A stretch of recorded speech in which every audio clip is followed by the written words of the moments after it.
Hello, this is Reverend Ken Wilcox from Center for Spiritual Living, St. Augustine. Last week, my talk title was Going Off Script, releasing our need to control everything in our life. I've heard it said, when you stop trying to live the life you planned, you can then live the life that God has inspired for you. I think back on the times when I have gone off script and allowed inspiration to fuel my behavior. I think of one time particularly as I was leaving our house in Atlanta that we had lived in for almost 16 years. It was a house that I had really loved.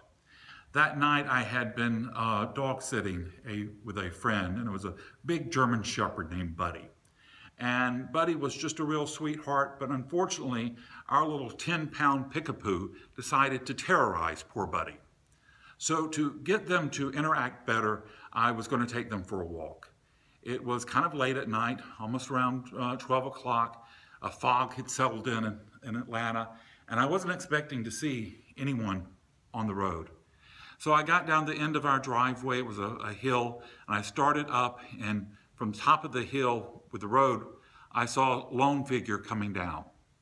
Not knowing how Buddy and Sadie would interact with anyone, I decided to move on the other side of the road. And just as I moved on the other side of the road, this figure crossed over as well. So, not wanting to appear unfriendly, I kept on my path. And when I got there, it was a young woman, and she began to talk with me. She said that she had grown up in that neighborhood, and that she knew the kids that had grown up in our house, and that this had been the neighborhood of her childhood. She told me that she had not gotten along that well with her parents, and that 30 years ago she had left. She was back in town because her mother was quite ill and her dad had just died. When she told me that information, I could tell it came as a shock. She really wasn't ready to start telling people that her dad had died. So she went on to say that when she got back in town, that her dad had gone to the hospital, her mother was sick with the flu and couldn't go visit, and so was her brother. So she was the only one who could go visit her dad. She got to the hospital and she told me that her and her dad had never gotten along. But she got to the hospital and she saw him laying in the bed, and she said she realized his one concern would be, who's going to take care of my wife?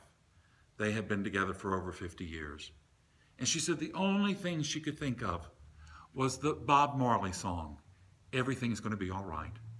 And she said she crawled into bed with him and she began singing him that song. And she said as he sang the song, he smiled and took one last breath and left this world. As I was looking at her and hearing her story, I just had this bubbling up of energy in me. And the more she talked, the more it demanded that I tell her a message I was hearing from her dad. And everything in my previous training as being a public relations person, a press spokesperson, had all conspired for me not to share this kind of personal information. But I just felt my very heart would burst if I did not tell her. So when she finished her story, I looked at her and I told her, I said, I just want you to know, your dad is so proud of you. And when I said that, she burst into tears, and soon we were both crying. That was a moment when I went off script in my life, and I think it was a God moment.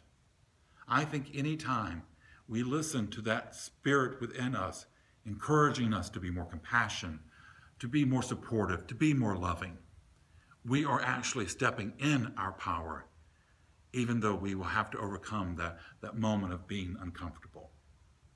Now know this truth with me. There is a miracle wanting to appear this week in your life. It's your job to go name that miracle, to proclaim it, and to make it your own. God bless us all. I hope to see you this Sunday at 1795 Old Moultrie. And if not, then again next week on our YouTube video. Also keep in mind we have the Interfaith Thanksgiving service coming up. It's going to be November 17th at 6:30 at the United Methodist Church, the Pumpkin Church downtown. They're at 118 King Street. We'll be collecting food and money for the St. John's Food Pantry, so it'll be a really worthy cause and a great way to start your holiday seasons. Blessings.